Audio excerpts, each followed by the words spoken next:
Students, यहाँ पर मैं आपको 10th क्लास का चैप्टर एक्सरसाइज 12.2 NCERT, ठीक है, कुछ इम्पोर्टेंट क्वेश्चन करा रहा हूँ और मैं आपको इसका बेसिक स्ट्रक्चर भी दूंगा। इस एक्सरसाइज को बनाने के लिए स्टूडेंट्स को बहुत ज़्यादा दिक्कत आती है और मैं आपको ऐसा समझाऊंगा आज, ताकि आप कंपटीशन में भी इस टाइप के कोई भी क्वेश्चन आए तो आप उसको कर सकते हैं। स्टूडेंट, मेरे इस छोटे से लॉजिक को बहुत समझने की कोशिश कीजिए। मेरी वीडियो को छोटी मोटी वीडियो ना समझिए, मैं आपको छोटे बम में बड़ा धमाका दे रहा हूँ। देखिए स्टूडेंट, 10th क्लास के स्टूडेंट, देखिए इसकी बहुत रिक्वायरमेंट आ रही थी तो मैंने सोचा कि आज छोटे बच्चों के लिए वीडियो बना दूँ 10th क्लास के लिए, और मैं आपको हिंदी इंग्लिश दोनों मीडियम में समझाऊंगा ताकि आपको कोई दिक्कत नहीं आए। स्टूडेंट देखिए स्टूडेंट, ये जो सर्कल होता है ना, देखिए सर्कल है, तो यहाँ पे मैं हिंदी इंग्लिश दोनों में सिखाऊंगा। स्टूडेंट, इसमें कौन सा एक्सरसाइज लगती है, कौन सी फॉर्मूले यूज़ करेंगे। स्टूडेंट, ये जो आपको टुकड़ा सा दिखाई दे रहा है ना, पीस, इसको बोलते हैं स्टूडेंट माइनर सेक्टर। क्या बोलते हैं स्टूडेंट? माइनर सेक्टर बोलते हैं स्टूडेंट, जिसको हम आप हिंदी बोल सकते हैं त्रिज्या खंड का क्षेत्रफल। क्या बोल सकते हैं इसको? त्रिज्या खंड का क्षेत्रफल। हिंदी इंग्लिश दोनों में कराऊंगा स्टूडेंट। ये जो पीस दिखाई दे रहा है आपको ए और बी, ये जो आपका एरिया दिखाई दे रहा है, ये आपका त्रिज्या खंड का क्षेत्रफल कहलाता है। और ये जो आउटलाइन सी दिखाई दे रही है डार्क, ये सरकमफेरेंस यानी सी बोलते हैं इसको हम, ये परिधि होती है और ये आपका ओ सेंटर होता है। तो एरिया ऑफ सेक्टर यानी कि त्रिज्या खंड का कभी भी आपसे क्षेत्रफल पूछे, यानी एरिया ऑफ सेक्टर, क्या पूछे? Area of sector. तो स्टूडेंट आपको क्या लिखना है? Pi R square theta upon 360 use करना है स्टूडेंट। तो इस एक्सरसाइज का जो पहला क्वेश्चन है वो मैं आपको समझाने की कोशिश करता हूँ कि यहाँ पर दिया हुआ है कि आपकी रेडियस हमारे पास कितनी है। देखते हैं इसमें रेडियस कितनी है। ये 6 सेंटीमीटर रेडियस है इसकी आपको, और अब त्रिज्या खंड का क्षेत्रफल पूछता है आपसे, यानी कहने का मतलब है।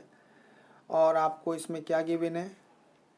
आपको एंगल 60 डिग्री दिया हुआ है स्टूडेंट। फर्स्ट क्वेश्चन है इसका। ये देखिए, ये जो एंगल है ना, ये जो एंगल है ये 60 डिग्री दिया हुआ है, और स्टूडेंट इसकी जो रेडियस है ना वो 6 दी हुई है। तो रेडियस हर जगह बराबर होती है स्टूडेंट, ये भी 6 है, ये भी 6 है। अब आपसे ये वाला पूछ रहा है एरिया ऑफ सेक्टर। क्या पूछ रहा है? Area of sector. तो एरिया ऑफ सेक्टर का फॉर्मूला क्या होता है स्टूडेंट, बताइए? मैंने आपको बता दिया, pi R square theta upon 360 student. तो यहाँ वैल्यू पुट कीजिए। पाई की वैल्यू जो होती है ना स्टूडेंट, वो होती है 22/7। आर आपको रेडियस यानी आर गिवन है, ए भी मान सकते हैं आप। हमारे पास आर कितनी है? 6 है। इसको 2 बार लिख लेंगे क्योंकि यहाँ पे स्क्वायर है स्टूडेंट, इसीलिए। थीटा आपको कितना डिग्री दिया हुआ है? 60 डिग्री दिया हुआ है स्टूडेंट, यहाँ 60 डिग्री दीजिए। और आपको ये 360 फॉर्मूले के अंदर है, ठीक है स्टूडेंट। आप इसको सिंप्लीफाई करना सिखाता हूँ मैं आपको। 0 0 ख़त्म, 6 6 36 हो गया स्टूडेंट। ये पूरा पूरा ख़त्म हो गया, ठीक है। जैसे मर्जी काट लीजिए आप, चाहे 6 6 या 36, इस 6 से इस 6 कैंसिल कर दीजिए, तब भी आपके पास 6 बचेगा। ऊपर क्या बचेगा? 22 × 6 अपॉन नीचे में 7। अगर कुछ करता है तो काट लीजिए अदरवाइज आपका आंसर हो जाएगा 6 2 12, 12 और 13, ये सेंटीमीटर, यानी कि आपका सेंटीमीटर स्क्वायर आ जाएगा। अगर मीटर में दिया हो तो मीटर में लिख लीजिए, और सेंटीमीटर में दिया हो तो सेंटीमीटर। एरिया हमेशा स्क्वायरिंग में आता है स्टूडेंट। यहाँ पे आपको मैं बहुत अच्छे अच्छे लॉजिक सिखाऊंगा। देखिए आपको बताऊंगा इसी वाले क्वेश्चन में ही, अगर आपसे वो सेगमेंट पूछ लेता, क्या पूछ लेता? सेगमेंट। तो यहाँ बच्चे अटक जाते हैं, सेगमेंट क्या होता है और सेक्टर क्या होता है, माइनर सेगमेंट क्या होता है, मेजर सेगमेंट क्या होता है ना। हिंदी में त्रिज्या खंड क्या होता है, या दीर्घ त्रिज्या खंड क्या होता है, लघु त्रिज्या खंड क्या होता है, वो भी मैं आपको सिखाऊंगा। पहले मैं अभी आपको क्वेश्चन थोड़ा सा, पहला नंबर 1 पे मैंने कराया area of sector. Student, area of sector निकालने के लिए आपको ये रोटी का टुकड़ा दिखाई दे रहा है ना, मैं आपको फिर समझा रहा हूँ। ये चीज़ जितना एरिया होता है एरिया ऑफ सेक्टर कहलाता है स्टूडेंट, ठीक है। ये जो काला काला दिखाई दे रहा है। मगर स्टूडेंट, अगर आपसे इसी वाले क्वेश्चन में या कोई भी क्वेश्चन में आपसे वो सेगमेंट पूछ लेता है। क्या पूछ लेता है? सेगमेंट। तो सेगमेंट क्या होता है स्टूडेंट, वो भी सिखा देते हैं। सेगमेंट ये होता है, ये वाला पोर्स, ये पोर्शन, ये जो आपकी कोड जाती है ना जीवा, ये चीज़ हमारा सेगमेंट कहलाता है। ठीक है स्टूडेंट, ये हमारा सेगमेंट कहलाता है। ये तो दो सेगमेंट होते हैं, छोटे वाले को बोलते हैं माइनर सेगमेंट, माइनर सेगमेंट, ये सेगमेंट है। ठीक है स्टूडेंट, और ये बड़ा वाला दिखाई दे रहा है ना आपको, ये मेजर सेगमेंट होता है। क्या होता है? ये मेजर होता है, मेजर सेगमेंट होता है। तो इसके लिए फार्मूला मैं अभी आपको लर्न करने सिखाऊंगा। यहाँ पे स्टूडेंट याद नहीं कर पाते, अभी मैं फ़िलहाल आपको सिखाया है पहला क्वेश्चन कि एरिया ऑफ सेक्टर का फार्मूला क्या होता है। तो मैंने आपको बताया है एरिया ऑफ सेक्टर का जो फार्मूला होता है वो होता है πr² थीटा अपॉन 360 डिग्री। अब हम स्टूडेंट सेकंड क्वेश्चन पे लाते हैं, वो भी आपको समझाते हैं कि सेकंड क्वेश्चन में क्या है। अब सेकंड क्वेश्चन में आपको क्या करना है स्टूडेंट, सेकंड क्वेश्चन के अंदर वो क्वाड्रेंट का एरिया पूछ रहा है, यानी कि चतुर्थांश का क्षेत्रफल पूछ रहा है। ठीक है, आपको इस वाले क्वेश्चन के अंदर सरकमफ्रेंस दी है, c=2 दिया हुआ है आपके पास 22, और आपको यहाँ से हमें सरकमफ्रेंस से हम r निकाल लेंगे। क्या निकाल लेंगे स्टूडेंट? r निकाल लेंगे। जब हम r निकाल लेंगे तो r कैसे निकलेगा वो भी सिखाते हैं। तो c= क्या होता है? 2πr होता है सरकमफ्रेंस। ये हमें कितनी गिवन है? 22 है। ये क्वेश्चन नंबर स्टूडेंट 2 है, एक्सरसाइज 12.2 10th क्लास है ना, NCERT CBSE। देखिए ये r है, यहाँ से 2 पाई की वैल्यू कितनी होती है? 22/7 होती है स्टूडेंट। ये r है =22, r फाइंड कर लीजिए। जब आपका r आ जाएगा तो देखिए कैसे, जो चीज़ नीचे है उसको ऊपर कर दीजिए, जो ऊपर है उसको नीचे कर दीजिए, और इसको सिंप्लीफाई करके r की वैल्यू 7/2 आ गई स्टूडेंट। हम इसको 7/2 को 3.5 भी लिख सकते हैं अगर ज़रूरत पड़ती है तो, अदरवाइज नहीं। तो स्टूडेंट आपको बताते हैं क्वाड्रेंट क्या होता है। देखिए ये क्वाड्रेंट है, ये 4 क्वाड्रेंट होते हैं, फर्स्ट, ये सेकंड, ये थर्ड और ये फोर्थ। स्टूडेंट ये जो क्वाड्रेंट है ना, यही तो सेक्टर है। देखिए दिख रहा है आपको, मगर ये 90 डिग्री है। क्या है? 90 डिग्री है। तो आपको एक मेमोराइज करना पड़ेगा कि एक क्वाड्रेंट, ये क्वाड्रेंट है ना, एक क्वाड्रेंट सेक्टर तो हो सकता है मगर एक सेक्टर क्वाड्रेंट नहीं हो सकता। यानी कि आपके पास जो चतुर्थांश है ना, वो हमारा त्रिज्याखंड तो हो सकता है मगर एक त्रिज्याखंड चतुर्थांश नहीं हो सकता। रीज़न क्या है? क्योंकि यहाँ पे 90 डिग्री होना ज़रूरी है स्टूडेंट क्वाड्रेंट के लिए। ठीक है, तो क्वाड्रेंट के लिए 90। तो क्वाड्रेंट का पूरे, आपको पता है कि सर्कल का एरिया क्या होता है? सर्कल का एरिया होता है πr²। इसका कौन सा हिस्सा पूछा जा रहा है? चौथा, 1 2 3 4 को सही, फोर्थ हिस्सा।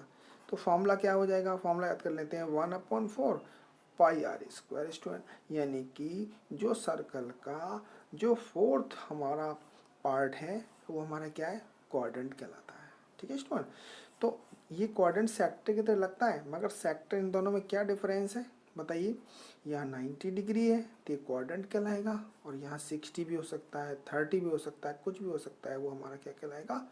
वो हमारा सेक्टर कहलाएगा। ठीक है स्टूडेंट, तो मैंने आपको डिफरेंस बता दिया क्वाड्रेंट और सेक्टर में, कि एक क्वाड्रेंट सेक्टर तो हो सकता है मगर एक सेक्टर क्वाड्रेंट नहीं हो सकता।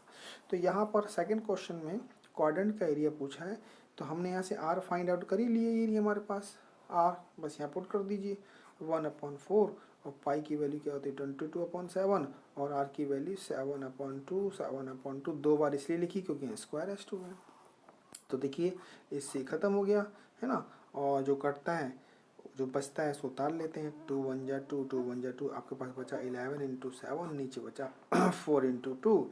तो इसमें अगर कुछ करता है तो काट दीजिए, अदरवाइज 77/4 सेंटीमीटर स्क्वायर, क्योंकि एरिया हमेशा किस में आता है? सेंटीमीटर स्क्वायर में आता है स्टूडेंट। ठीक है, जहाँ तक मैं समझ रहा हूँ आपको समझ में आ रहा होगा। मेरा उद्देश्य है कि मैं आपको पूरा डीप नॉलेज दूँ ताकि आप अपने आप क्वेश्चन निकाल भी सकें। ठीक है स्टूडेंट, अब मैं आपको यहाँ पे एक चीज़ और सिखाऊंगा स्टूडेंट, वो नेक्स्ट क्वेश्चन के लिए सिखाऊंगा। फिलहाल मैं अभी आपको 2 क्वेश्चंस, मैंने सेकंड क्वेश्चन कराया है, अब मैं आपके पास थर्ड क्वेश्चन ला रहा हूँ स्टूडेंट। देखिए थर्ड क्वेश्चन कैसे होगा, बहुत ध्यान समझिएगा थर्ड क्वेश्चन के लिए। थर्ड क्वेश्चन में स्टूडेंट आपको इसमें एक घड़ी की मिनट वाली सुई के बारे में बताया है और वो भी मैं आपको सिखाऊंगा ताकि आप कैसे एंगल निकाल सकते हैं। तो देखिए स्टूडेंट, ये थर्ड क्वेश्चन है इस एक्सरसाइज का, वो मैं आपको करा के दिखा रहा हूँ। थर्ड में क्या कहता है, थर्ड में कहता है कि जो मिनट वाली सुई है ना, ये वाली बड़ी वाली, ये यहाँ से यहाँ तक जो आपको है, आपको कहता है कि 1 मिनट वाली सुई है और उसकी जो लेंथ है वो आपकी 14 मीटर है और इसमें जो एक सुई है वो 5 मिनट के अंदर कितना एंगल बनाती है। ठीक है, तो 5 मिनट के अंदर, तो 1 मिनट के अंदर स्टूडेंट 6 डिग्री होता है, ये ध्यान करना है आपको। तो 5 मिनट में कितना हो जाएगा, 6 से मल्टीप्लाई कर दीजिए, आपका 30 डिग्री हो जाएगा स्टूडेंट। तो आपका एंगल ही मालूम पड़ गया। ये रेडियस 14 है तो ये भी 14 हो जाएगी, क्योंकि रेडियस सर्कल के अंदर सब बराबर होती है। देखिए सारी रेडियस बराबर होती है, ठीक है, सारी रेडियस बराबर होती है, तो ये इसके बराबर हो जाएगा। अब आपको क्या निकालना है, आपको क्या निकालना है, आपको पूछता है कि जो एरिया है वो कितना होगा, यानी सेक्टर पूछ रहा है। क्या पूछ रहा है, सेक्टर। तो एरिया ऑफ सेक्टर का फॉर्मूला आप जानते हैं। एरिया ऑफ सेक्टर का फॉर्मूला क्या होता है स्टूडेंट, बताइए, पाई आर स्क्वायर थीटा अपॉन 360। पाई की वैल्यू रख दीजिए स्टूडेंट, क्या देखिए 22/7 और आर की वैल्यू आपको पता चली गई 14 इंटू 14 और स्टूडेंट थीटा की जगह 30 डिग्री आ जाएगा स्टूडेंट। ठीक है, और यहाँ पे 360 हो जाएगा। जो काटता है उसे काट दीजिए, this by this cancel, 0 0 cancel, 3 1 जा 1, 3 1 जा 3 और 3 2 जा 6, 12 कट गया। अब उसे काट दीजिए 2 7 जा, ठीक है स्टूडेंट। और भी काट सकते हैं इसे, 2 1 जा 2, 2 1 जा 2 और 2 6 जा काट सकते हैं। ऊपर क्या बचा, 11 इंटू 7 इंटू 14, नीचे स्टूडेंट 6 बचा, और भी काट दीजिए। देखिए 2 7 जा और 2 3 जा, चाहे तो पॉइंट में ले लीजिए, चाहे ऐसे रहने दीजिए, आपकी इच्छा है। ठीक है, तो आपके पास पॉइंट में ला सकते हैं आंसर, बिना पॉइंट के भी ला सकते हैं। 11 9 जा 99, 9 कैरी और 44 और 9 कितना हो गया,